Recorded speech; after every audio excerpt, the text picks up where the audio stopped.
What up, Long Beach? Welcome back to GazetteSports.com. It's Mike. And Tyler, and this exclusive Poly basketball highlight is brought to you by Naples Rib Company. Jackrabbits are in Florida for the 40th annual City of Palms Classic. This is the #1 high school tournament in America. We've got this video courtesy of John Geen, who went out to Florida and is overnighting us DVDs so that Long Beach can watch its best basketball team, the #2 in America, Jackrabbits, competing against the rest of the country's best. In the first game, it's against Tift County. They are the #12 ranked team coming into this game.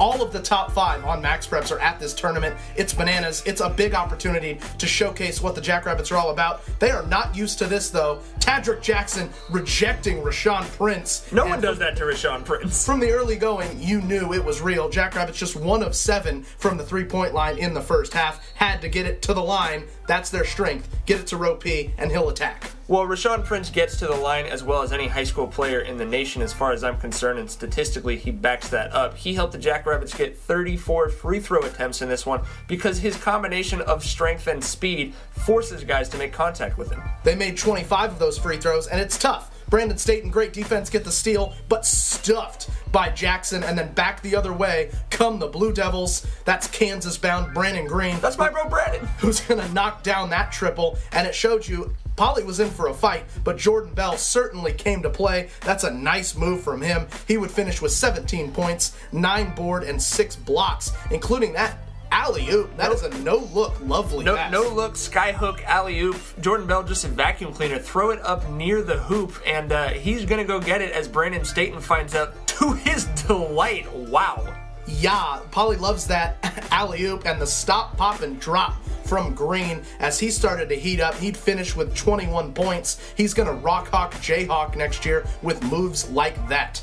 And then you got to admire Tadrick Jackson as not only is he a good scorer, but he's got some cojones. Yeah, let's say he's got cojones. I mean, that's the best shot blocker in the country. He just took it at and then finished through the contact. But JB angry, Hulk smash. You knew eventually he'd get his blocks in, but Jackrabbits down by a bucket at the end of the first quarter, and they're going to have to go back and get in this game with some West Coast defense, Mike. Artis Paris, the long junior, much improved, getting that deflection, and then get it into the paint. Something good will happen. Either a layup like that for Row P, get to the free throw line, something. That's good offense for Poly, and beating this zone, you get it in the middle of the zone. Nice jump shot from Chris Sullivan right there. Nice little turnaround to beat that. Poly starting to pull away a little bit. They get back on top after the second quarter. They're up by 6. Sharif Matoyer knows, hey, our team is built on a foundation of defense, and defense fits into any suitcase, so let's go do what we do in the third. Always a good idea to bring that with you, and Jordan Bell really did a good job attacking the rim in the second half. It led to a lot of fouls and some foul trouble for the Blue Devils.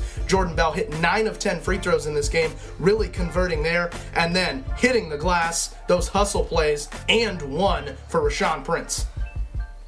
West Coast defense, as we mentioned, it's incredible ball denial, it's incredible ball pressure. This is what Poly does better than any team in the country, and that's from these national scouts who've been at this tournament. They've said Poly does that better than any team. When you throw in Jordan Bell's shot blocking ability, you are going to find a team that's able to get out and get some easy buckets like this. Great run-out opportunities. Defense leads to offense. You hear it all the time. Pressure causes cracks, Mike, and it was doing it to Tift County. Called for the moving screen, and then you see Green, questionable here, but he's called for the travel, and they were really affected by it. The intensity with which Poly plays had them up 12 going into the fourth quarter, and the Blue Devils on their heels, but hey, this tournament full of state champions. They're going to fight, led by Jackson, and you knew that this game was going to be a fight all the way to the finish, but Poly's 1-2 punch, they were game. Well, you need that 1-2 punch. In a big game, you need your big players, and it was Bell, and it was Prince. Rashawn Prince finishing with 19 points and 6 boards, an excellent compliment to Jordan Bell. The defense, as we mentioned, really getting it done in this one. Forcing fouls, doing exactly what the Jackrabbits do. I mean, this was a game that kind of looked just like the way you would expect them to draw it up, and a huge win for the program. They get their first win over a nationally ranked team this season, and they get their win in their first game, in their first appearance at the City of Palms tournament under Sharif Matoyer.